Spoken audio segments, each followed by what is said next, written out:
Saudi আরব থেকে 1 লাখ টনের বেশি অপরিশোধিত তেল নিয়ে দ্বিতীয়বারের মতো চট্টগ্রাম বন্দরে পৌঁছেছে MT নিনেমিয়া।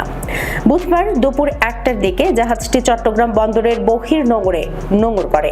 Bangladesh shipping corporation, eastern refinery PLC, Bangladesh petroleum corporation এবং চট্টগ্রাম বন্দর কর্তৃপক্ষ সূত্রে এসব তথ্য জানা গেছে। বিপিসির ক্রুড অয়েল পরিবহনের দায়িত্বে থাকা বিএসসির ব্যবস্থাপনা পরিচালক কমডোর মাহমুদুল মালিক জানান, হরমুজ প্রণালী এড়িয়ে সৌদি আরব থেকে ইতিমধ্যেই 2 দফায় ক্রুড অয়েল এসেছে। তৃতীয় চালানের তেল গত 30 মে ফুজাইরা বন্দর থেকে এমটি নিনেমিয়া জাহাজে লোড করা হয়। বুধবার জাহাজটি চট্টগ্রাম বন্দরের বহির্নোঙরে পৌঁছেছে। প্রয়োজনীয় সরকারি আনুষ্ঠানিকতা শেষে দ্রুত লাইটারিং কার্যক্রম শুরু হবে। তিনি আরো জানান, হরমুজ প্রণালীতে জাহাজ চলাচল স্বাভাবিক হলে সৌদি আরবের পূর্বাঞ্চলের রাস তানুরা বন্দরে আটকে থাকা নর্ডিক্স পলাক্স জাহাজ 1 লাখ টন ক্রুড অয়েল নিয়ে বাংলাদেশের উদ্দেশ্যে রওনা দেবে।